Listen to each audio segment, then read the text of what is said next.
você se tratar, cuidar da tua saúde, e parece que cada vez mais aparecem problemas para você e para a tua família. Você não desconfia de nada, você não suspeita por acaso que estejam te colocando patologias, te colocando suspeitas diagnósticas para aumentar o faturamento de algumas clínicas com exames complementares, com terapias, com vendas de serviços? Você já chegou a suspeitar disso?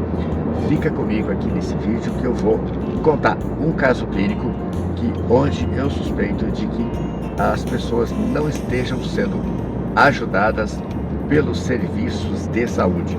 Eu sou Moacir Toledo, sou médico de família e psiquiatra e atuo exclusivamente em consultório.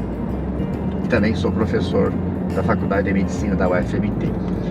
Recentemente, agora eu tive o primeiro encontro, o primeiro atendimento de uma jovem mulher, casada, profissional liberal, tem um filho, e que veio por indicação de uma outra terapeuta, uma psicopedagoga que eu conheço, a conheceu no ambiente de trabalho dela, é cliente de uma colega dela, que falou: tô vendo que você não tá bem, você tá brigando com tudo, tô meia hora aqui, tô vendo você reclamando de tudo, e encaminhou ao psiquiatra. Então eis a história. Essa jovem mulher já passou por cirurgia bariátrica quando mais jovem, perdeu de 140 até 65 quilos e voltou a ganhar peso e está de volta com 122 quilos. E nesse interim ela formou-se no seu curso superior e teve o seu filho, casado, e com o filho pequeno ela foi convidada a trabalhar como funcionária administrativa de uma clínica de um casal de amigo dela. E acontece que, trabalhando na administração dessa clínica, ela ficou tentando administrar a maternidade, ser esposa, a carreira dela profissional em paralelo com esse trabalho sem vínculo trabalhista, com esse casal de amigos. Acontece que ela passou a sofrer um assédio moral por parte do patrão, desse marido da amiga dela, ao ponto dela não aguentar mais trabalhar para ele, chorar, ser um absurdo ter que trabalhar.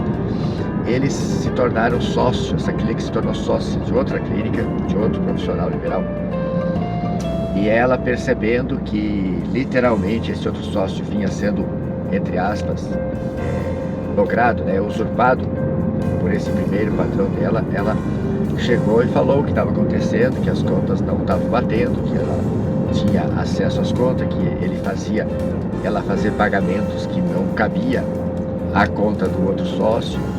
E aí o outro sócio moveu uma ação de cisão da sociedade, desfez a sociedade, e ela parou de trabalhar para o outro casal e passou a trabalhar para esse novo sócio. E continua trabalhando e também não aguenta mais esse trabalho, está bem descompensada. Então, assim, já é bastante problemas para ela. Não falei tudo ainda. Então, nós temos aqui uma moça que tem problemas de ansiedade e depressão, que no trabalho desenvolveu um quadro de síndrome do Burnout, e ela tinha um problema de obesidade, e tem de volta, continua tendo, nunca vai abandonar, uma doença crônica, e que já passou pela cirurgia bariátrica. Então, temos alguém com instabilidade emocional, que não conseguiu administrar sua compulsão alimentar, não conseguiu administrar seu peso e precisou da cirurgia bariátrica, que é quando a medicina conclui, se está certo ou não, que aquela pessoa não tem capacidade de se auto-administrar, não consegue cuidar do que come.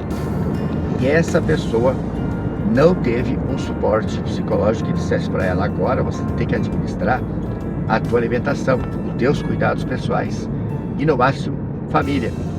E, no entanto, essa mulher precisou cuidar da saúde dela, da casa dela, do filho dela, da carreira profissional dela, que eu não quero falar profissão para não identificar a pessoa, arriscar, ficar identificável o caso, e mais de um trabalho onde ela sofria um assédio moral.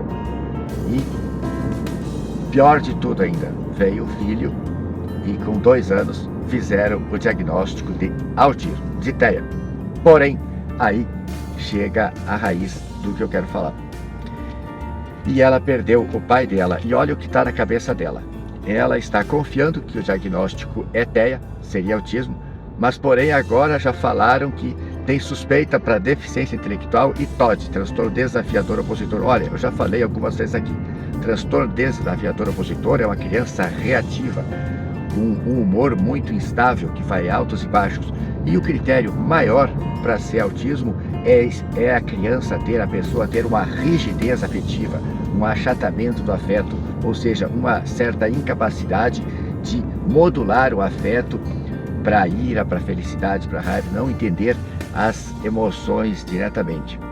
Então isso vem de encontro ao que eu tenho percebido dessa minha suspeita de que existe uma tendência deliberada dos profissionais a apontarem TEA para qualquer que seja os diagnósticos que as crianças tenham. Por quê? Porque o legislador fez muitas leis dando benefícios aos autistas. E aí outros diagnósticos também precisam de terapias e acaba que, entre aspas, para ajudar as famílias, os terapeutas, os médicos acabam direcionando, botando no papel TEA, porque assim conseguem mais terapias contra o convênio, conseguem mais benefícios escolares e outros mais que foram elencados para o autismo. Então acontece isso, quando o legislador acaba botando o nome de uma doença numa lei, esse diagnóstico aumenta, porque as pessoas que estão com suspeita de que o quadro é parecido, é um pouco sugestivo, já são colocados nessa vala comum desse diagnóstico para conseguir obter esses benefícios. E mais ainda, eu falei que ela perdeu o pai dela, e com o diagnóstico do filho, ela tinha uma dificuldade de relacionamento com o pai dela.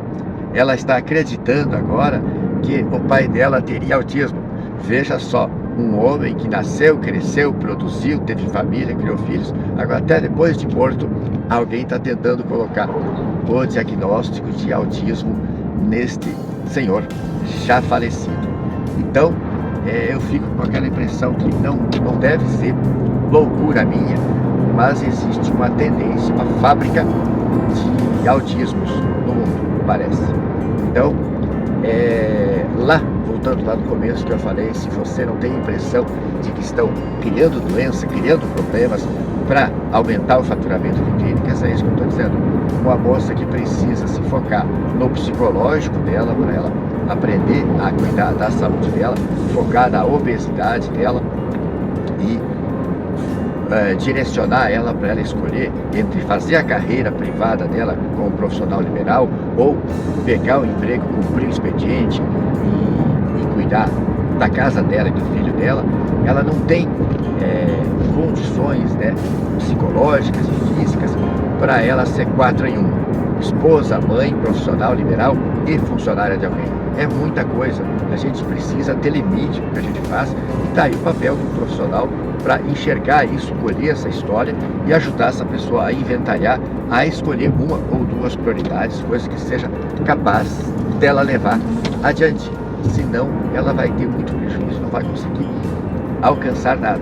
E nesse caso, assim, me parece que Deus queira que eu consiga melhorar ela, que ela consiga trazer o filho dela para a gente ver, porque em o filho dela tendo um TDAH, com TOD, muito melhor de tratar, e se ficar sendo tratado como TEA, o resultado vai ser desastroso. O meu pensamento é que se os profissionais botam o diagnóstico no papel errado para conseguir obter o serviço e tratam o diagnóstico certo, daí tudo bem. Mas o meu medo é se os profissionais realmente acreditam que todas aquelas crianças com TDAH e TOD que a gente atende, todas aquelas crianças que a gente atende com deficiência intelectual, que vêm com diagnóstico equivocado de TEA, se eles acreditam nisso, eles não vão direcionar certo tratamento. E pelo que eu tenho visto, as crianças que têm vindo a mim estão sendo tratadas equivocadamente também, e as respostas têm sido péssimas. E a gente, quando revisa o diagnóstico,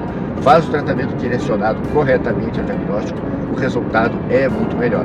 Mas, com certeza, eu acredito que tem profissionais que estão fazendo diagnóstico para fins administrativos, vamos dizer assim, e estão tratando certo, porque esses que estão dando certo ficam com os seus médicos, não vem para a gente. Aquele que muda de médico, muito provavelmente é porque está insatisfeito. Aliás, isso é uma deixa.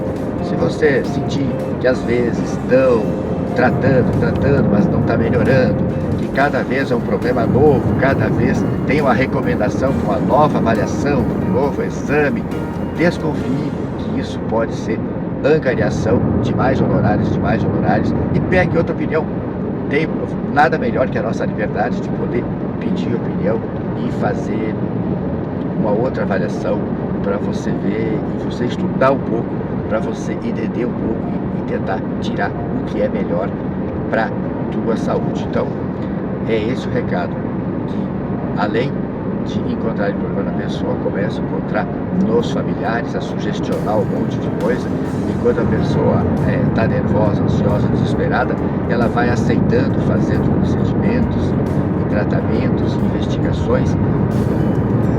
Toda hora a gente pega no consultório pessoas que não foram melhoradas, não foram ajudadas, e foi só feito investir-se valores e tempo e disponibilidade da pessoa em fazer exames, investigações, avaliações, e nada de concreto direcionado essa pessoa para uma melhora clínica. Se você enxerga isso acontecendo na tua vida ou na vida de alguém, estuda sobre isso, encaminha esse assunto para que você possa ajudar. Eu aguardo seus comentários aqui na área pertinente. Muito obrigado.